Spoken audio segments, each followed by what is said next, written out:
Kumusta? Ako si Elena Santos. Ngayon, gusto kong pag-usapan ang isang bagay na nakikita ko araw-araw at kung tutuusin ay nagpapagising sa akin sa gabi. Kung ikaw o ang isang mahal mo sa buhay ay madalas na nagigising na may tuyong bibig na may pakiramdam na umata ka ng bulak buong gabi, pakinggan mo ako ng mabuti. Ang sasabihin ko sa iyo ngayon ay maaaring magbago ng iyong buhay. Ang sintomang iyon na marami ang itinuturing na simpleng abala ng katandaan ay isa sa pinakaseryosong alarma na maaaring sindihan ng iyong katawan. Hindi ito normal. At tiyak na hindi ito walang kasamaan. Bilang isang doktor, nakakita na ako ng napakaraming nakatatandang tao na nagwawalang bahala sa senyales na ito at ang mga kahihinatnan ay naging mapangwasak. Sa likod ng tuyong bibig ay nagtatago ang isang tunay na panganib, isang direktang koneksyon sa mga seryosong sakit tulad ng aspiration pneumonia at systemic infections na maaaring maglagay ng iyong kalusugan sa alanganin. Pero huwag mag-alala, narito ang magandang balita. Ang pag-unawa sa panganib ay ang unang hakbang para maalis ito. Manatili ka sa akin dahil hindi lang kita magpapaliwanag kung bakit ito ay isang tahimik na emergency, kundi bibigyan kita ng isang malinaw at tiyak na plano ng aksyon para makapagkumilos ka simula ngayon mismo. Ang aking layunin ay hindi kang takutin, gusto kitang gisingin. Bago tayo pumunta sa mga panganib, kailangan nating pag-usapan ang pangunahing karakter na nakalimutan sa kwentong ito, ang iyong laway. Kadalasang iniisip natin na tubig lang ito, tama ba? Malaking pagkakamali iyon. Ang laway ay isa sa mga pinakakomplikado at pinakamahalagang likido ng iyong katawan. Huwag mong isipin na tubig ito. Isipin mo itong isang personal na hukbo na nagtatrabaho ng 24 na oras sa isang araw para protektahan ka. Una, ang laway ay ang immune guardian ng iyong bibig. Puno ito ng mga compound na lumalaban sa bakterya, virus at fungi. Sa bawat lunok mo, nagpapadala ka ng wave ng paglilinis na nagdadala ng milyon-milyong mapanganib na germs papunta sa asim ng iyong tiyan kung saan sila ay naaalis. Kung walang sapat na laway, ang mga mikrobyo na iyon ay hindi umalis. Nandoon lang sila. Nag-i-multiply. At nagdiriwang ng isang napakadelikadong party sa loob ng iyong bibig, ginagawa itong isang breeding ground para sa mga impeksyon. Bukod pa riyan, ang laway ang unang nagdidigest ng iyong pagkain.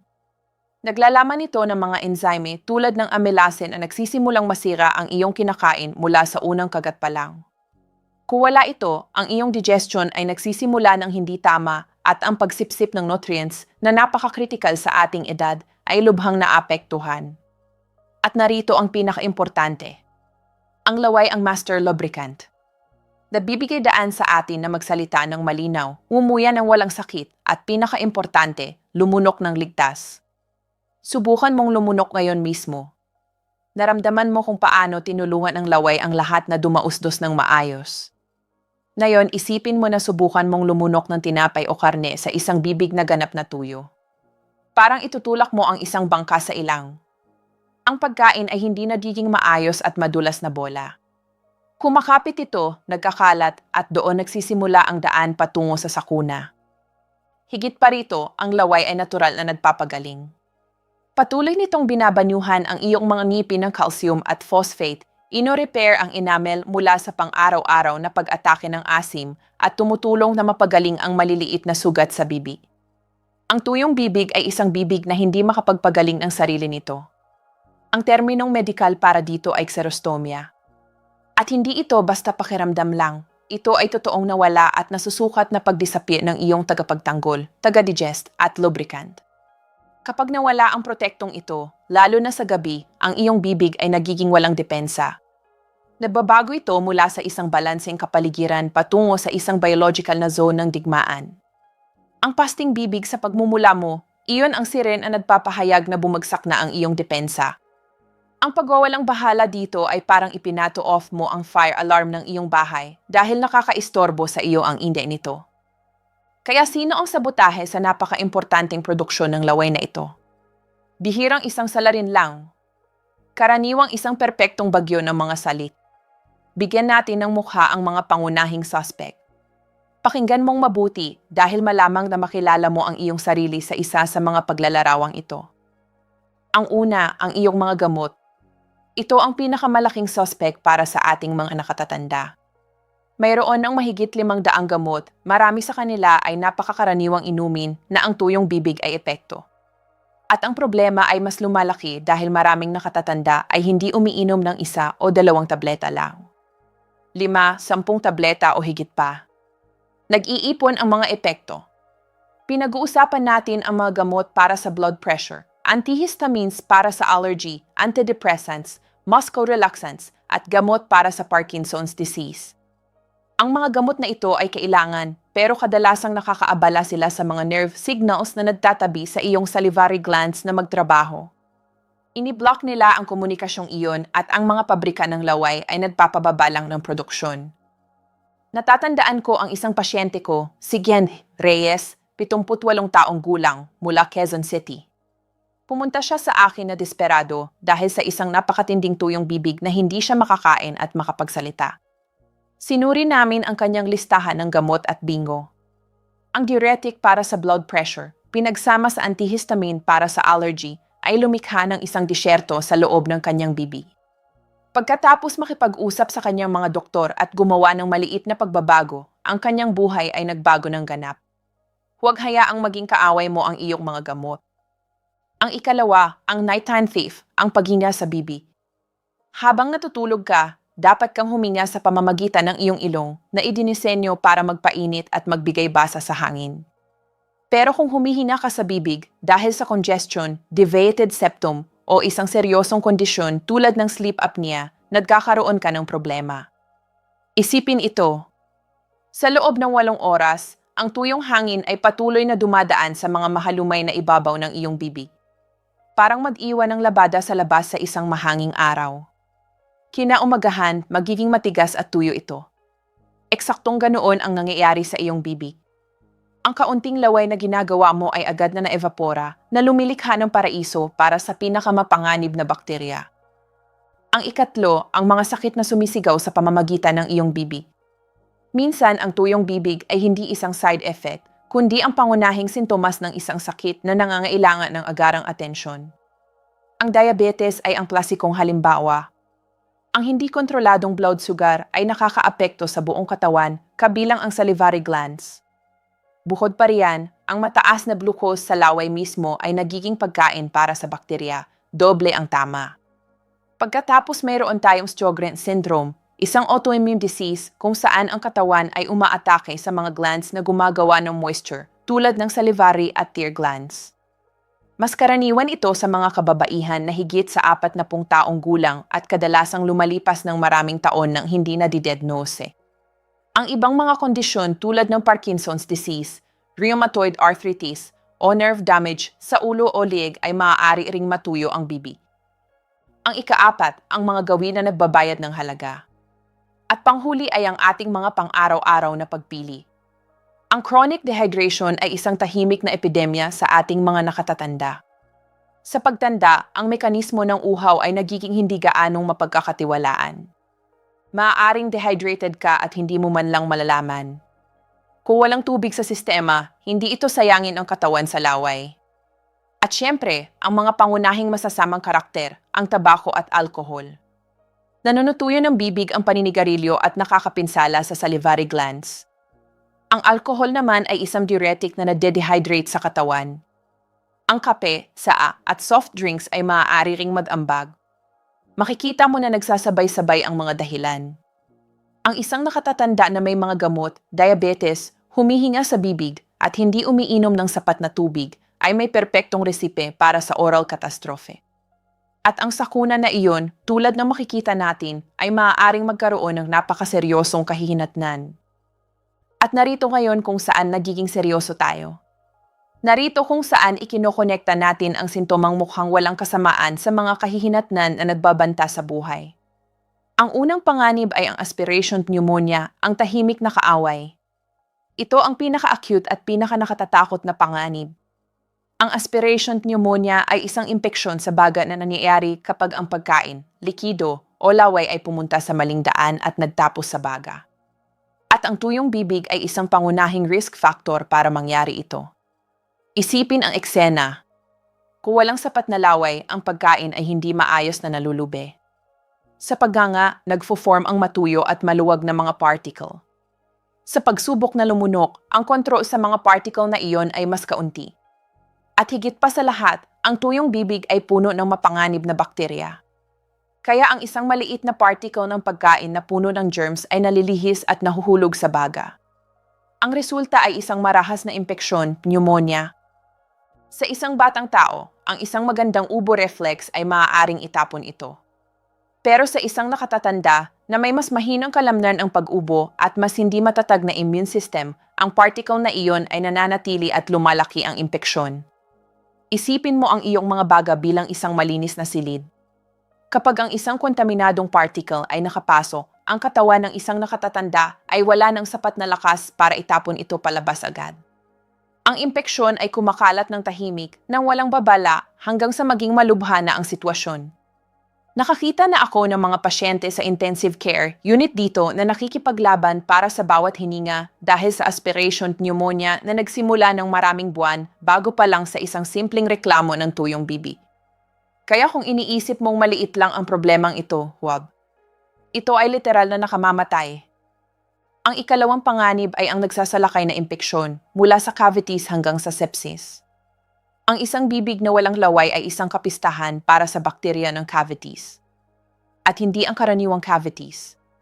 Sa ating mga nakatatanda, nakikita natin ang root caries, isang mas agresibong uri na umaatake sa exposed root ng ngipin kapag nag-retract ang gilagid. Kung walang laway, ang pagkasira ay napakabilis. Pero hindi doon nagtatapos ang problema.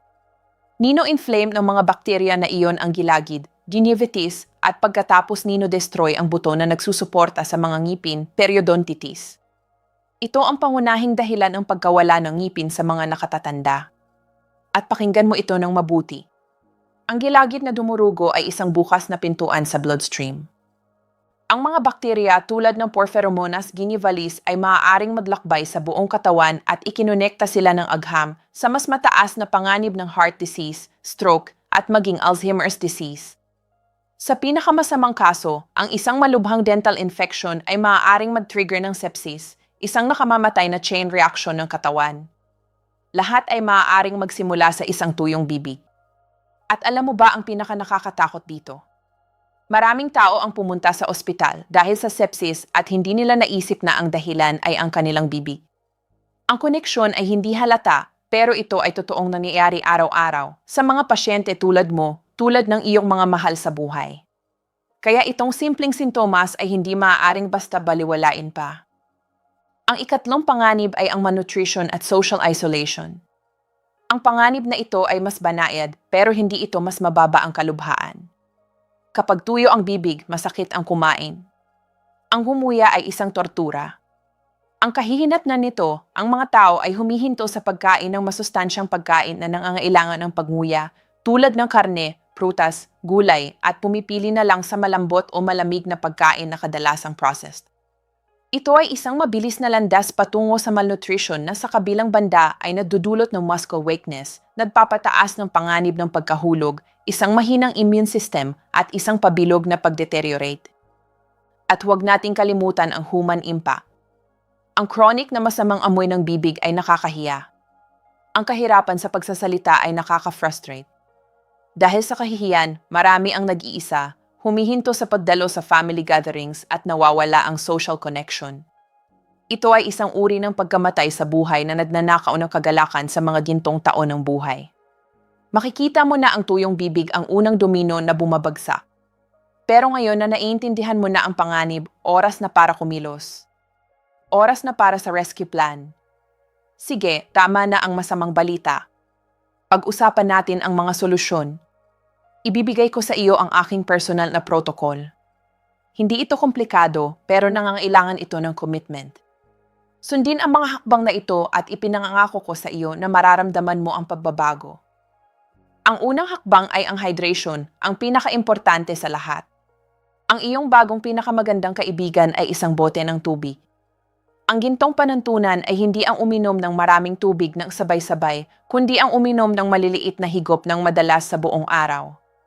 Mag-set ng alarm tuwing 30 o 45 minuto kung kinakailangan. Huwag hintayin na mauhaw ka. Laging may baso sa iyong bedside table. Mag-hydrate na parang ito ang iyong pinakaimportanteng gamot dahil sa kasong ito, talaga itong ganoon. Ang ikalawang hakbang ay ang impeccable hygiene protocol. Kung tuyo ang iyong bibig, ang hygiene ay hindi lang dapat maganda, kailangan itong maging perpekto para mabawasan ang bakterya na hindi na kontrolado ng laway. Mag-brush ng hindi bababa sa 2 beses sa isang araw, gamit ang malambot na brush at fluoride toothpaste. Huwag mag-scrub. Ay massage ang iyong mga ngipin at gilagid. Gumamit ng tongue scraper araw-araw para alisin ang bakterya na nadudulot ng masamang amoy ng bibig. Ang flossing ay hindi negotiable. Nalilinis nito kung saan hindi maabot ng brush. Gamitin ito 1 beses sa isang araw, lalo na bago matulog. Para sa iyong mouthwash, kalimutan ang mga commercial na mouthwash na may alcohol na lalo pang nagpapatuyo. Ang aking simpleng resepe ay napaka-epektibo. Matunaw ang kalahating kutsarang asin sa isang basong mainit na tubig. Mag-gargle ng 30 hanggang 60 segundo pagkatapos ng iyong cleaning routine. Pinipigilan nito ang inflammation at nababawasan ang bakterya. Ang ikatlong hakbang ay ang pag-stimulate ng iyong sariling salivary glands. Maaari nating linlangin ang ating mga glands para magtrabaho ng kaunti pa. Mungguyan ng sugar-free gum o candy na naglalaman ng xylitol. Ang xylitol ay isang sweetener na hindi kayang i-digest ng mapanganib na bakterya, kaya literal silang namamatay sa gutom. Sin-stimulate nito ang laway at hinaharap ang cavities ng sabay-sabay. Kumain ng matigas at malapot na pagkain tulad ng mga piraso ng mansanas, celery o carrot. Ang ika-4 na hakbang ay ang paglikha ng overnight oasis sa iyong silid tulugan. Ang gabi ang pinaka-vulnerable na oras. Ang pinakamahalagang investment na magagawa mo ay ang isang cool mist humidifier. Ilagay ito sa iyong kwarto tuwing gabi. Pananatilihin nitong basa ang hangin at maiiwasan ang iyong bibig na matuyo ng ganoon kadrastiko. Ang pagbabago sa pagmumula mo ay kapansin-pansin. Ang ika-5 hakbang ay ang pag-massage ng iyong salivary glands. Maaari mong i-massage ang iyong sariling glands para stimulate ang mga ito. Ang mga pinakamalaking glands, ang parotid glands, ay nasa iyong mga pisngi, direkta sa harap ng iyong mga taina. Gamit ang iyong index at middle fingers, ay massage ang lugar na iyo ng mga pabilog na galaw at malambot na presyon sa loob ng 1 minuto. Gawin ito ng ilang beses sa isang araw. Ang ika-6 na hakbang ay ang pagsusuri ng iyong dieta at mga gawi. Maging isang detective sa iyong kinakain. Limitahan ang kape, saa, soft drinks at higit sa lahat, alkohol. Iwasan ang masyadong maalat o maanghang na pagkain. At kung naninigarilyo ka, mangyaring unawain na ito ang pinakamalaking kilos ng self-sabotage para sa iyong oral health. Isaalang-alang ito bilang definitibong hudyat para maghanap ng tulong at huminto na. Ang ika-7 hakbang, at ito ang pinakakritikal, ay ang pagbisita na hindi mo maaaring ipagpaliban. Ang aking protocol ay tumutulong pero hindi nito papalitan ang profesional na pag-aalaga. Kung pagkatapos sundin ang mga hakbang na ito sa loob ng ilang linggo at patuloy pa rin ang tuyong bibig, ito ay isang senyales na kailangan mo ng tulong ng eksperto. Hindi ito opsyon, ito ay pangangailangan. At alam mo ba ang totoo? Maraming tao ang naghihintay ng maraming buwan bago pumunta sa doktor. Huwag maging isa sa kanila. Ang bawat araw na naghihintay ay isang araw na ang iyong katawan ay nadurusa ng hindi kinakailangan. Ang maagang pagkilos ay palaging mas mahusay kaysa sa pagsisisi sa bandang huli. Ang iyong kalusugan ay hindi isang bagay na maaaring ipagpaliban. Huwag baliwalain ang senyales na ito kahit isang araw pa. Kunin ang iyong telepono ngayon mismo at mag-schedule ng appointment sa iyong dentista dito sa Pilipinas. Kapag nandoon ka na, sabihin ang mga salitang ito. Nagigising ako na may tuyong bibig at nag-aalala ako tungkol sa mga panganib. Maging iyong sariling tagapagtanggol. Pagkatapos, gumawa ng listahan ng lahat ng gamot at supplement na iniinom mo. Dalhin ito sa iyong doktor at direktang itanong, maaari bang ang kombinasyong ito ay nadudulot ng aking tuyong bibig at mayroon bang mga alternatibo? Ang pagising na may tuyong bibig ay hindi isang sentensya. Ito ay isang babala. At ang babala ay kapaki-pakinabang lang kung kikilos ka. Ngayon ay ibinigay ko na sa iyo ang kaalaman at ang plano para labanan ang problemang ito. Ang kalusugan ng iyong buong katawan ay nagsisimula sa iyong bibig. Pangalagaan ang iyong laway tulad ng kayamanan na ito. Kung ang video na ito ay nagbukas ng iyong mga mata, ibahagi mo ito. Ipadala mo ito sa isang magulang, isang lolo, isang lola, o isang kaibigan dito sa Pilipinas. Ang isang simpleng gawa ay maaaring, nang walang pagmamalabis, ay lubos na mapabuti ang kalidad ng buhay ng isang tao. Mag-subscribe para sa higit pang malinaw at direktang payo sa kalusugan. Ako si Elena Santos, at tandaan palagi, ang isang malusob na bibig ang unang hakbang patungo sa isang mahaba at masayang buhay.